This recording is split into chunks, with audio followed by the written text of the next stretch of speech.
और तुम्हारा जीवन सुखी होगा।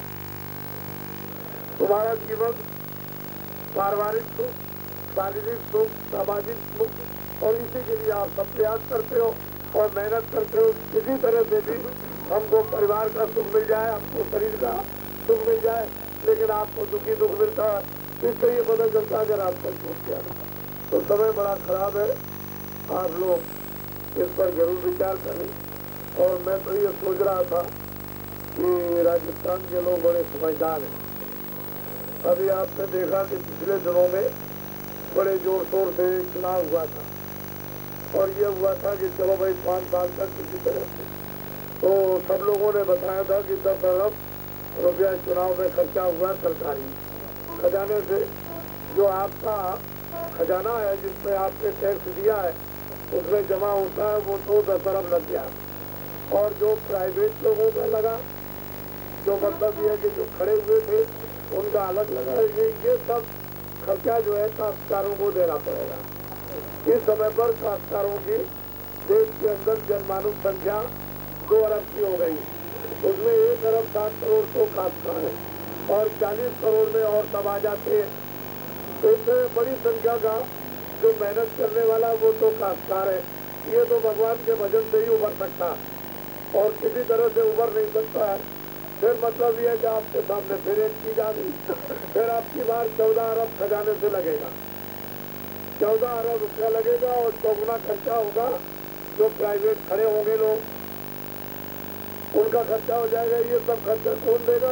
एक काश्तकार देंगे। तो अब आप सोचो कि आपका क्या होगा। आप इस पर विचार करो, क्योंकि विचार नहीं करोगे तो सब कुछ आप ही को रोना धोना है और सारी तकलीफ आपको उठानी पड़ेगी। बचने वाले इसमें से कोई विकासकार नहीं है। इसलिए आपको ये बात सोचनी है अच्छी तरह से। और फिर उसके बाद में फिर हुआ तो फिर उससे ज्यादा खर्चा होगा तो वो सब आप ही को देना। इसलिए कोई ना कोई रास्ता बदलना चाहिए। प्रजातांत्रिक रास्ता बदले जिससे लोग को घर में काम काज में सुख और शांति हो, भगवान के भजन में सुख शांति हो, लड़ाई झगड़ा ना हो, मारपीट न हो, आंदोलन तोड़फोड़ हड़ताल न हो, ये नुकसान राष्ट्रीय और जनता की संपत्ति का ये नुकसान न हो जाए। सब आप ही को देना। भारी से भारी टैक्स लगेंगे आपको देना, भारी से भारी नुकसान होगा सब काश्तकारों को देना। दूसरा कोई देने वाला नहीं है। बाकी दुकान लगा करके सब बैठे हुए हैं, सब आपसे ले लेंगे। ये जितनी दुकानें लगी हुई है शहरों में ये सब आपसे लेंगे और आप खरीदार हो, आपको देना पड़ेगा हर हालत में। तो आपको ये बात सोचनी अच्छी तरह से। लोगों ने तो मतलब जिस तरह से चोर होते हैं, डकैत होते हैं और कतली होते हैं, उनका एक पेशा हो जाता है चोरी करने का, डकैती करने का, कत्ल करने का या कराने का एक पेशा बन जाता है। इसी तरह से राजनीतिक लोगों ने ये पेशा बना दिया। ये पेशेवर राजनीतिक लोग हो गए। आपकी तकलीफ को और परेशानी को कोई नहीं देखता, सब अपना अपना देखते और कुछ नहीं। वो तो बस चाहते हैं कि आपसे चूकते रहे और आप रोते हो, चिल्लाते रहो, आपसे लड़ाई झगड़ा होता रहे। और मतलब ये है कि आप एक दूसरे के साथ दुश्मनी करते रहो, मार खाते रहो। तो अगर में ये है कि कब तक ये चलेगा, ये तो सोचना चाहिए। तो आगे समय बड़ा खराब है। 91 का साल 90 के साल से बहुत खराब है। और जब 15 में भंडारा होगा तो मैं 91 के साल की 92 के साल की 91 के साल में जो दूसरा करूँगा कि वो कैसा साल होगा अभी तो नहीं था। अभी तो इस साल के देश में विदेश में विश्व में राजनीतिक उथल पुथल, सामाजिक उथल पुथल, पारिवारिक उथल पुथल, ये सब मतलब ये आप इसको देखिए, इसमें बड़े उथल पुथल होंगे विश्व में और भारत में। तरह तरह की उथल पुथल आपके सामने आएगी और आपकी बुद्धि चकाचौंध हो जाएगी। आप कहोगे कि भाई बाबा जी कुछ कह रहे थे, तो मैं तो आप देशों की बात करता हूँ, मेरा तो उसमें कोई स्वार्थ है, कोई किसी तरह का स्वार्थ नहीं है। अरे भाई अच्छा रास्ता बताना, अच्छे लोगों को तैयार करना और अच्छी सेवा कराना, ये तो महात्माओं का सर्वदा काम रहा, कोई आज का नहीं। ये तो हमेशा से आपका इतिहास भरा पड़ा हुआ है। तो आप उसको क्यों नहीं देखते हो? लेकिन हमारा कोई जाति फायदा नहीं, जाति कोई लाभ नहीं। क्यों कि मेरे पास तो कोई बच्चा कच्चा है नहीं कि जिसके लिए धोखा देंगे, बेईमानी करेंगे, चोरी करेंगे। तो ये समझता हूँ कि आपकी सब बच्ची है। तो मैं चाहता हूँ कि आप सीधे रास्ते पे चलो और शरीर भी बेकार चला जाए आपका तो न इधर से हुए न उधर से हुए, तो महात्मा वही चीज बताएंगे जो सबके लिए लाभकारी होगी। चाहे हिंदू हो, चाहे मुसलमान हो, चाहे सिख हो, चाहे ईसाई हो, छोटा हो, बड़ा हो, अमीर गरीब हो, सबके लिए शिक्षा और सबके लिए मार्ग अच्छा, अच्छे विचार। तो आपको ये समझना चाहिए कि महात्मा को सबसे कारक और सबके लिए लाभदायक रहे। उन्होंने कभी किसी का कोई नुकसान किया नहीं। लेकिन आप इन दिनों में महात्माओं की बात सुनना और मानना आपने बंद कर दिया, इसीलिए सब परेशानियां आपके सामने आकर के खड़ी हो गई और आप इस समय पर अस्त व्यस्त हो कि क्या होगा क्या होगा। तो जो कर्म किया उसका तो फल आपको भोगना आकर के भोगेगा। तो जैसे जैसे कर्म करोगे, अच्छे करोगे आपको अच्छा मिलेगा, बुरे करोगे आपको बुरा मिलेगा। तो फिर मतलब कर्मों का फल तो भोगना ही है, उससे तो कोई बचने वाला नहीं है। तो कुदरत है, प्रकृति है, भगवान है। जैसे जैसे कर्म करते हो, अगर हवा को खराब करोगे तो हवा गंदी हो जाएगी। शरीर में अगर गंदी चीजें डालोगे तो शरीर गंदा हो जाएगा। तो जैसा जैसा कर्म करोगे उसके मुताबिक आपको सजा मिलेगी। तो उससे बचने के लिए भगवान का भजन, या आप उस खराबी से, उस परेशानी से, तकलीफ से, दर्द से, पीड़ा से आप बचो तो भगवान का भजन करो, तो कर दो। और बात को हमेशा बताते ही रहते, वो तो अच्छी चीजें। तो आगे समय बड़ा खराब आ रहा और पेशेवर राजनीतिक लोगों ने आपको और देश को, देश के सामान को बिल्कुल अपने स्वार्थ में, निजी स्वार्थ में बर्बाद कर दिया। और ये न रोक सकते हैं टैक्स और न ये रोक सकते हैं महंगाई। इतनी महंगाई और इतने टैक्स बढ़ेंगे कि आपने कभी कल्पना में भी नहीं सोचा होगा। ऐसी ऐसी तकलीफें भयंकर लोगों को आएंगी। तो हमारी मोटी बात को आप याद रखें, अगर हिंदू मुसलमान सिख ईसाइयों ने दिन में खेती, दुकान, दफ्तर का काम, बच्चों की सेवा, भगवान का भजन और खुदा की इबादत, प्रार्थना पाठ न की और मना किया कि हम नहीं करेंगे, तो अभी आपने तकलीफ नहीं देखी, अभी दुख नहीं देखा आपने। सूखा, अकाल, भुखमरी, आपने अभी रोग और बीमारी, महामारी, लड़ाई झगड़ा, सांप्रदायिक और मजहबी छोटे बड़ों के आपने नहीं, ये सारी तकलीफें और कोराम आगे आने वाला है। उस समय पर एक एक बात बाबा जी की याद हो जाएगी कि बाबा जी ये बात समझाते थे कि देखो ऐसा समय आने वाला और आप लोग इसको अभी से नहीं सुनते हो, न मानते हो, तो आगे उसके लिए आप तैयार हो जाओ। वो तो आगे चीज आने वाली। अगर इसको टालना चाहते हो तो भगवान का भजन करना शुरू कर दो, वो अच्छा रहेगा। अभी से आप टीका पढ़ो, रामायण पढ़ो, या कोई कुरान पढ़े, या इबादत करे, या भगवान का भजन करे, या मंदिर में जाकर के कोई प्रार्थना करने लगे, कुछ तो करो। जब कुछ करना शुरू करोगे तो अच्छे आपके विचार बन जाएंगे। कोई ना कोई बात तो आपको सीधा रास्ता मनुष्य रूपी मंदिर में बता देगा कि ये भगवान के भजन करने का। इस तरह से जीवात्मा जाग जाएगी और परम पिता परमात्मा वो ये प्राप्त करेगी, उसके पास पहुँच जाएगी। कोई ना कोई आपको जरूर मिलेगा। और आप कुछ नहीं करोगे तो फिर आपके लिए बहुत तकलीफ आने वाली। जिस पीछे से मत करना। अब मेरी बात एक यह है कि जितने भी पेशेवर राजनीतिक लोग हैं, ये तो आपके माल अपराध को लेंगे, ये नहीं छोड़ सकते, आपकी जान को भी होंगे।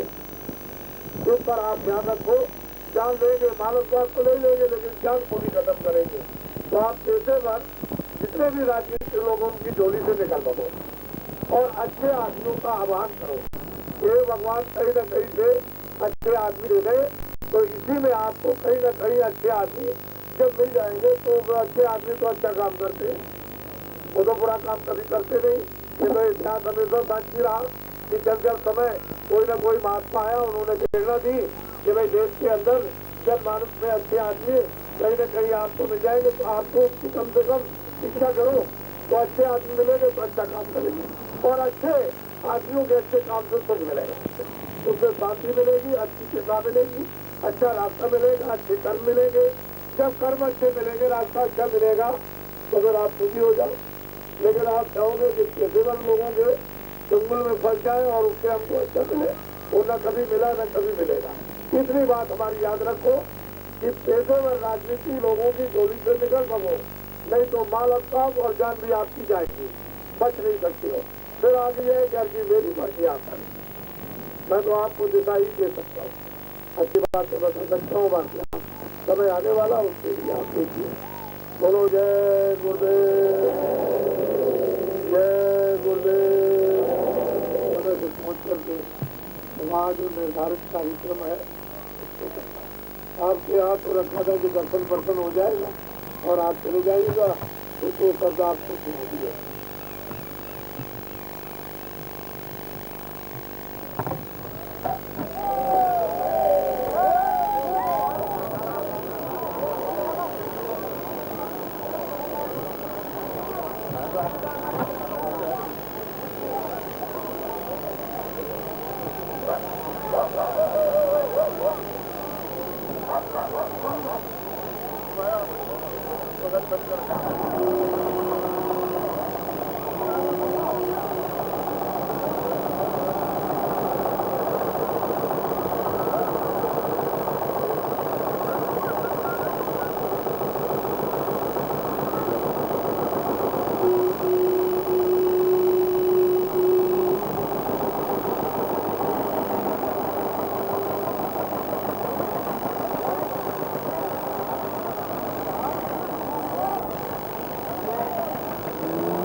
कौन है क्या बाबा?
मारो नहीं तो मैं डीजे ले आ जाएगा। हेलो धीरे जाओ।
मेरी चप्पल दी होटल में आगे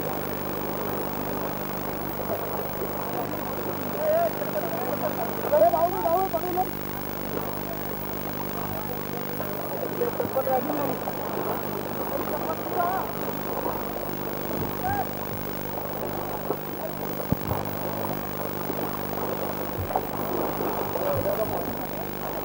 चप्पल